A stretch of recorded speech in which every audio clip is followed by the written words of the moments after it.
Welcome into the Dedicated Podcast. A little change of scenery, a little change of the background. We are in person for the first time recording these as we get set to kick off DR7 Year 4. Ben Spicer, Jonathan Mumphrey, joined now by two coaches from high-profile athletes.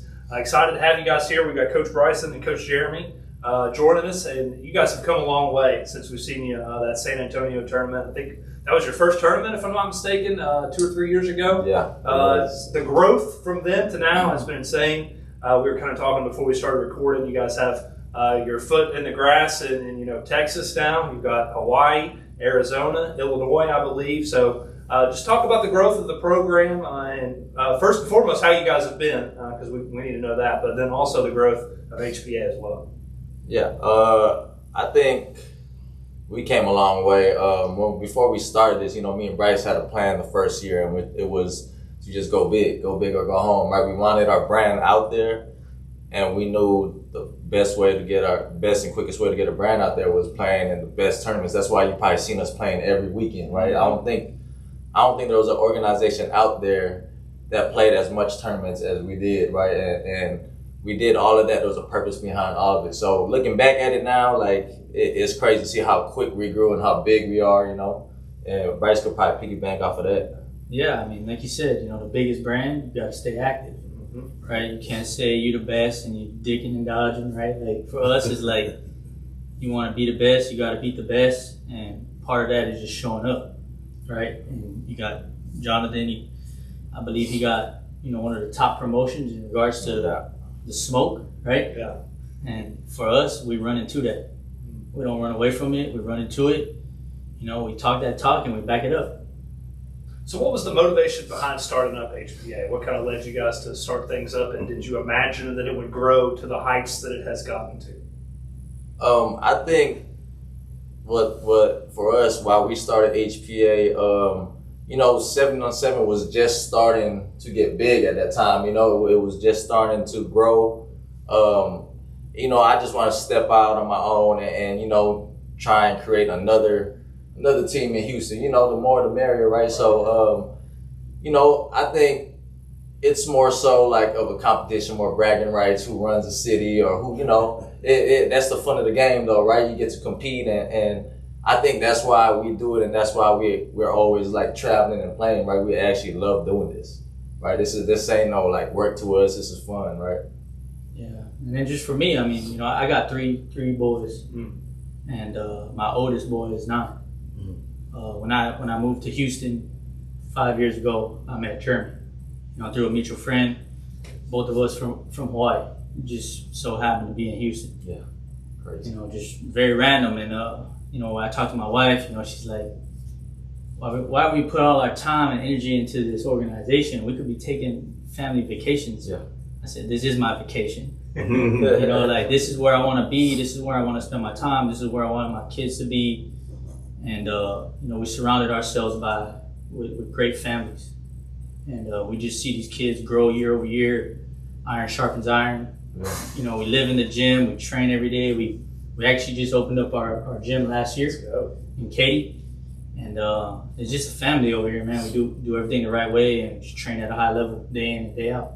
Yeah. You guys have been highly successful at that. I mean, the numbers don't lie. You won our Crown National Championship at the 8U and the 14U level. I don't think either of those teams lost either, by the way, if my memory is correct. I'm just saying. So what keeps you guys motivated and keeps you guys grounded and going? And what is this, year 3 for you all now? Year 3. Wow. Yeah, I think what keeps us motivated is the main goal, right, is to get these kids to the next level, right? I think a lot of the times these coaches lose sight of what the real vision is, right? And it's about the kids. It's not about the wins, the losses, right? I think why we're so efficient is because we train and develop kids, right? We don't go and want the best players, you know what I'm saying? So whatever we work with, what we got. So I think we take pride in teaching the kids how to run routes, techniques, literally developing from 8U. I mean, y'all see the way our 8U kids run routes, right? So we train them at a high level, and the standard for HPA is up here. That's why every single one of them kids on the team know how to run routes and all of that, right? So yeah, the main goal, I think what keeps us and keeps me motivated is until I get all them kids scholarships and chasing their dreams, helping them, Right. Yeah. Just for me, I mean, it's the families. We owe it to them to operate at a high standard. and provide them, the best place to play. Like Jeremy said, there's a lot of places that you can go and play in the city. There's a lot of options. For us, if a kid leaves our program, they left for a reason. We didn't do something right.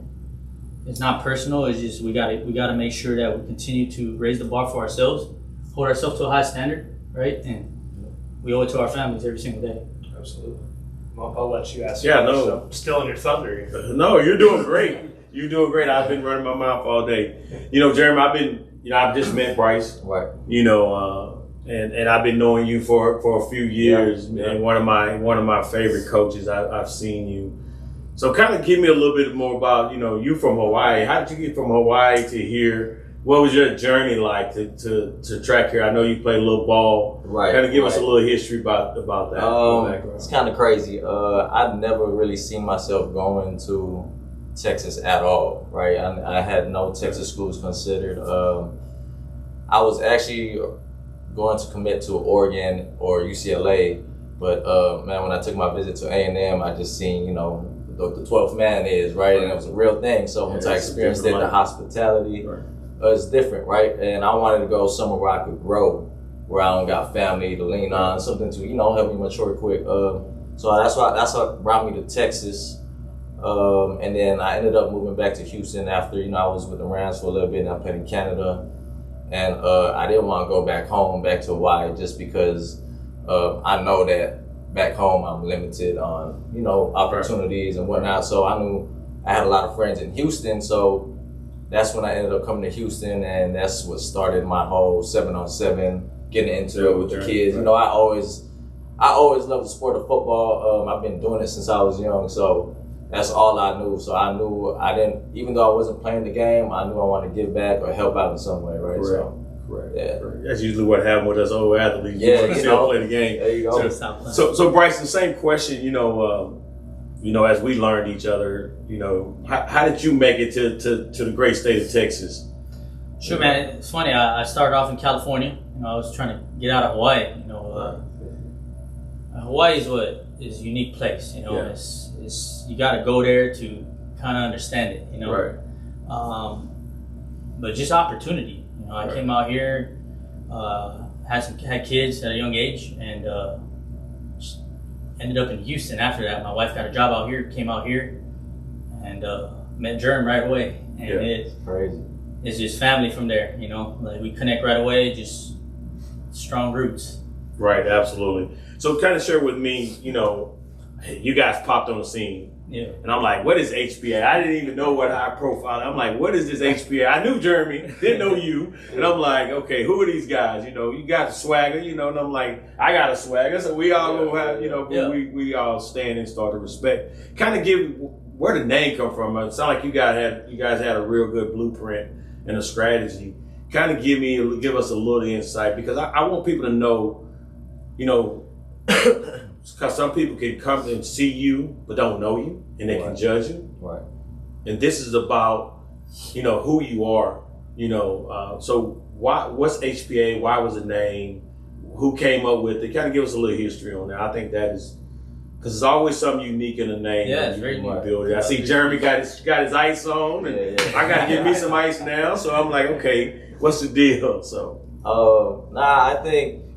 We came up with the name High Profile Athletes because, like I said, we hold ourselves to a high standard, right? Mm-hmm. And that's in everything we do. Like, you see our merch, our gears, the coaches' gears, we're always wearing the same thing. Our uniforms, we try to keep our kids in the most updated swag or whatever it is. But yeah, I think we wanted to name ourselves High Profile Athletes because we knew we were the standard. You know what I'm saying? We wanted to be the standard. So I think kind of that's how we came about the name. Correct. Yeah. Correct. We started just like DR7, dedication, respect, right? Right.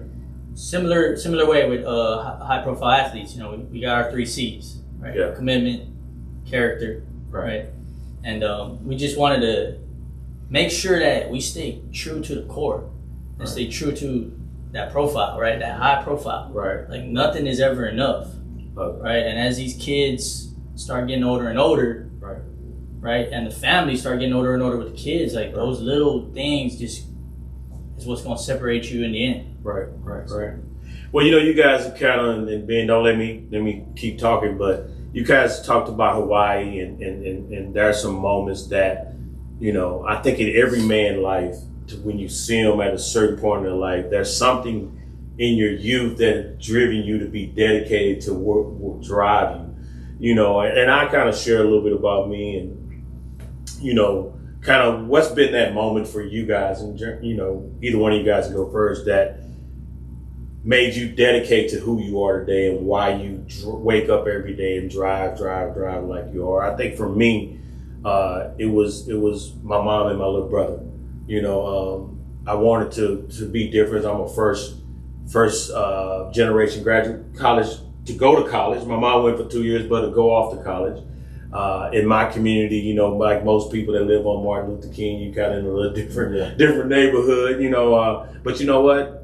I didn't want for anything. I mean, we had the biggest house in the neighborhood, and, drove, I had a car at 16, but it was still some things that I didn't want to do. I didn't want to be. So I kind of, had some abuse going on in the house, and, my dad ended up succumbing to some drug stuff. And so I had to step up and be a man a little sooner to protect my mom, and, got into the weights, and found football was that release point, and it took me off to go off to college. That's kind of, where I'm from, in a small town, and but I wanted more, and I just knew it was out there. And I was always the oddball because everybody was going this way and I go that way. But I figured that, if they're doing that and that ain't getting us anywhere, let's do something different. What was that moment that was that you dedicated to get you to where you are today? Yeah, I think for me is, I come from Hawaii. In Hawaii, everybody knows everybody. It's a small place.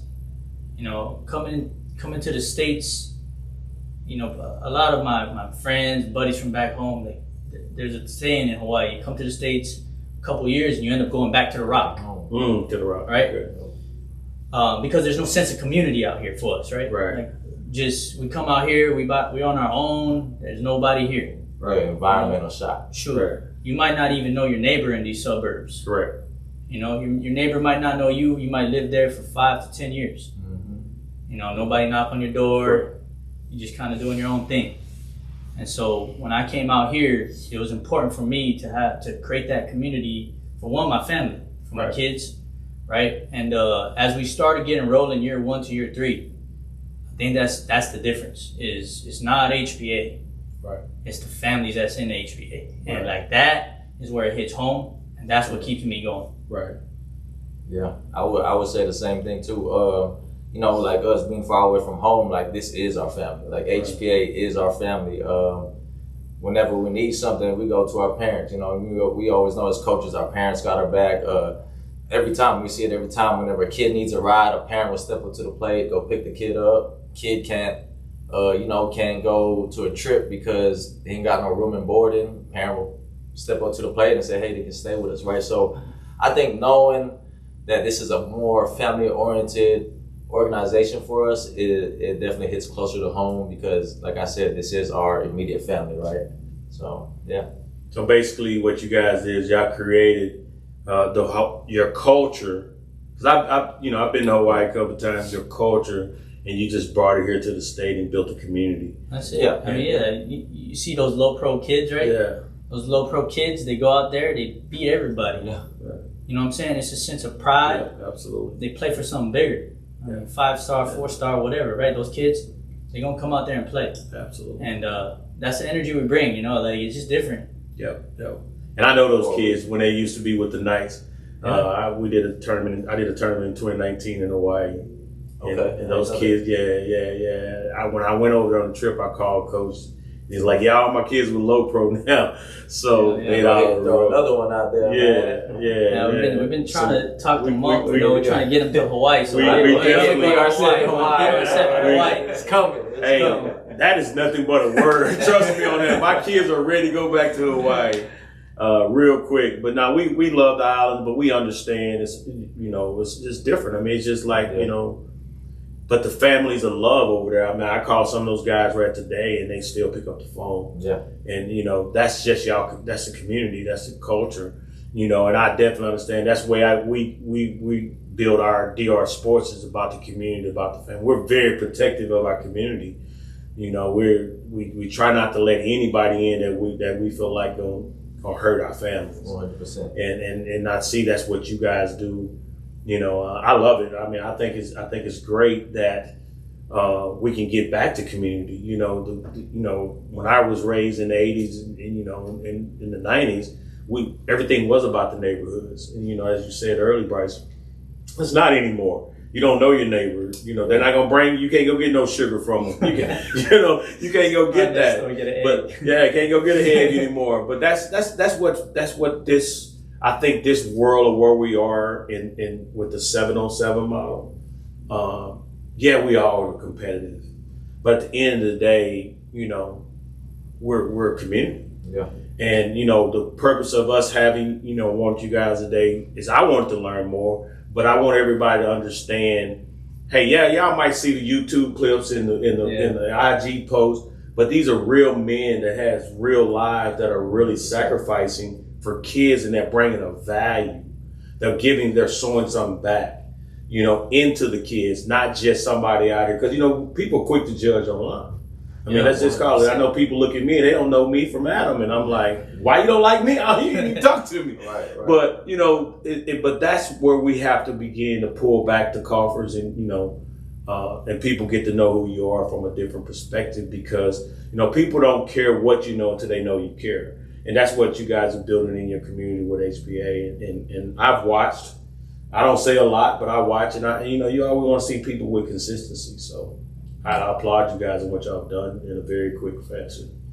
So I think that's a good lead way into asking what's next for you guys. We talked about how you've gotten to this point, the rapid growth. What's ahead for high-profile athletes as you guys move forward into year 4 and beyond? Yeah, it's always going to be putting the boys on the biggest platforms. That's always going to come first for us, just so they can get the exposure that they deserve.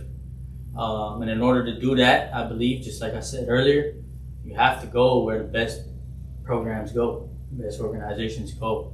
So wherever that is, you don't got to come to us, because we're going to come to you. Yeah, it is. I love it. HBA, you guys were undefeated at the Crown. Let's see if we can carry the momentum over as we kick off year 4 here. Looking forward to it. Tell us a little bit about the teams before we sign off. What can we expect to see from HBA tomorrow? Our 8U team, last year, our 8U team was really good. This year, we're really young, a lot of 7-year-olds. We actually got a bunch of kids that can play 8U 3 years in a row. That's how young they are. Yeah. But don't get it twisted, man. They can go, man. So they've been DMing me, so I know they've been DMing Listen, me. man. Yeah, I've been training them for the past 6 months, getting them ready, right? Like we said, this thing for us is year round. Just because we're in the off season, we're playing tournaments. Man, we got them kids in our gym. We prepared them. It ain't just a season thing. Like I said, we do this year round, right? But yeah, our AU team, it's a brand new AU team. No returns from last year. Our 10U team is our last year 8U team, right? That's where a bunch of our kids that's been in the system. They're young, but still they can go, right? They know how to score. They know how we operate on offense and defense. Our 15U team. That's probably one of our best teams in HPA, which was last year's 14U team. We added a few pieces, just to buff us up a little bit. But when you see them, they don't look like no 15-year-old kids. We actually had them compete last week in the 18U division, and they almost won the 18U division. Wow. We lost to the champions by 3-4 points. So yeah, man, they can compete with the best of the best, and that's why we came to DR7, right? We knew that's what the smoke is. I love it, guys. Looking forward to seeing y'all tomorrow, and thanks for making time to talk with us, and excited to see what the future for HBA holds.